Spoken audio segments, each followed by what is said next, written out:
Assalamualaikum warahmatullahi wabarakatuh. Sobabul khair, apa kabar anak-anakku semuanya? Semoga anak-anak dalam keadaan sehat walafiat dan dijauhi dari berbagai macam mara bahaya suatu apapun. Amin amin ya rabbal alamin. Nah, kembali lagi bersama Bapak dalam pelajaran pendidikan agama Islam. Semoga anak-anak sudah mandi, sudah sarapan, sudah sholat duha, dan juga sudah murojaah. Nah anak-anak, sebelum kita mulai pembelajaran pada hari ini, alangkah baiknya kita berdoa terlebih dahulu. Berdoa dimulai. Bismillahirrahmanirrahim. Raditu billahi rabba wa bil islami dina wa bi Muhammadin nabiyyan wa rasula. Rabbi zidni ilma warzuqni fahma. Amin ya rabbal alamin. Baik anak-anak, minggu lalu kita sudah mempelajari tentang kisah Nabi Musa alaihissalam. Nabi Musa alaihissalam adalah anak dari Imran bin Yasar. Ibunya bernama Yukabat binti Dahat dari keturunan Bani Israel. Nabi Musa alaihissalam dilahirkan di Mesir yang ketika itu dipimpin Raja Fir'aun yang zalim. Fir'aun adalah orang yang takabur, sombong, dan mengaku dirinya sebagai Tuhan. Bagi orang yang tidak patuh dan tidak mempercayai serta tidak mengakui dia sebagai Tuhan, maka akan dihukum mati. Nah, pada pertemuan hari ini kita akan melanjutkan materi, yaitu materi KD 3.13, yaitu tentang kisah keteladanan Nabi Harun alaihissalam. Tujuannya, semoga Ananda mampu memahami kisah keteladanan Nabi Harun alaihissalam. Nabi Harun alaihissalam adalah kakak kandung dari Nabi Musa alaihissalam. Kisah Nabi Harun menurut Al-Quran selalu disebut bersamaan dengan kisah Nabi Musa alaihissalam. Nabi Harun memiliki kemampuan merangkai kata dan lebih fasih berbahasa daripada adiknya.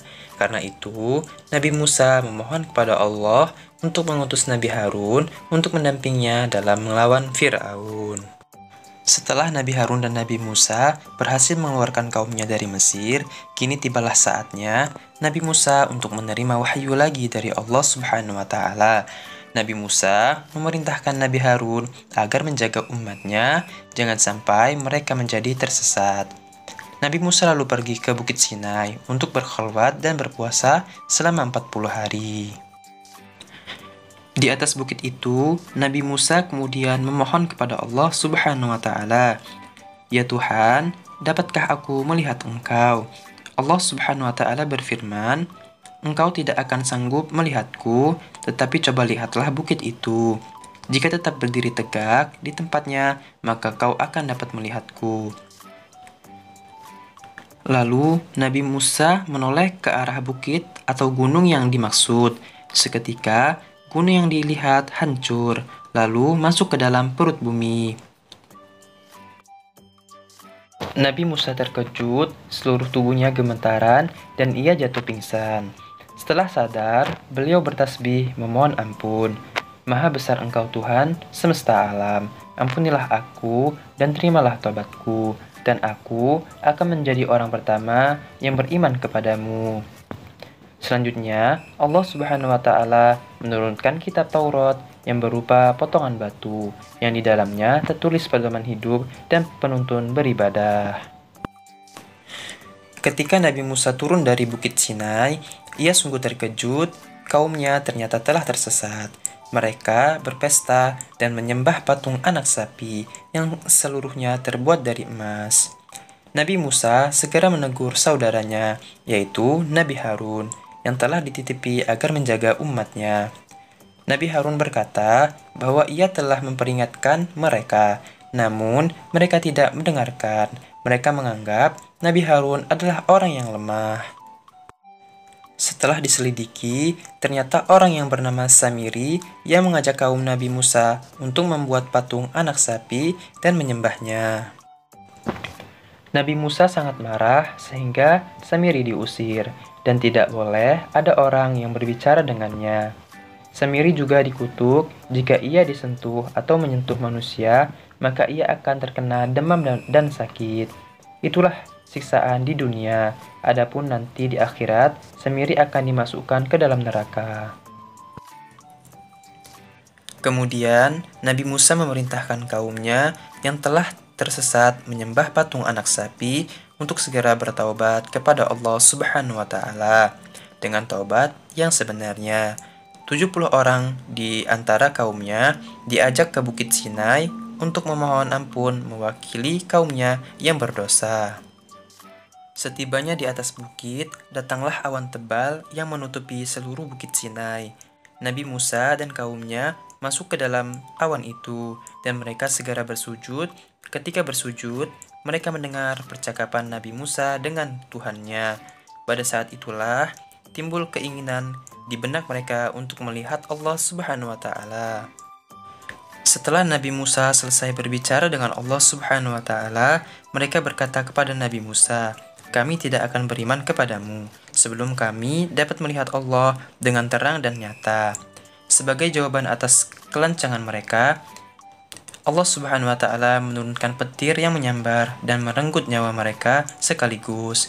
Nabi Musa merasa sedih melihat nasib 70 kaumnya. Mereka adalah orang-orang terbaik yang dikumpulkan dari kaumnya. Beliau memohon kepada Allah Subhanahu wa Ta'ala agar mereka diampuni dan dihidupkan kembali. Allah Subhanahu wa Ta'ala mengabulkan doanya.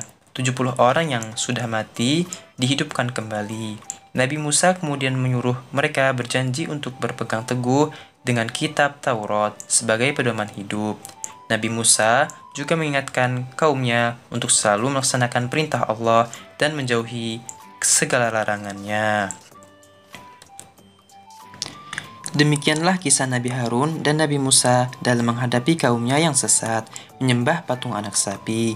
Semoga kisah ini dapat mempertebal iman kita dan selalu ingat untuk melaksanakan perintah Allah dan menjauhi larangannya. Amin amin ya rabbal alamin. Baik anak-anak, kesimpulannya, Nabi Harun alaihissalam adalah saudara dari Nabi Musa alaihissalam. Nabi Harun alaihissalam dilahirkan beberapa tahun sebelum Nabi Musa alaihissalam. Nabi Harun alaihissalam adalah sosok yang dikenal sangat santun dalam berbicara. Setiap orang senang dengan bahasa dan cara berbicaranya yang halus dan santun. Nabi Musa alaihissalam dan Nabi Harun alaihissalam berjuang bersama mengembalikan umatnya ke jalan yang benar. Meskipun tantangan dan rintangan harus kembali dihadapi, mereka tetap pantang menyerah, menyebarkan ajaran Islam dan mengajak umatnya untuk kembali bertobat dan menyembah Allah Subhanahu wa Ta'ala.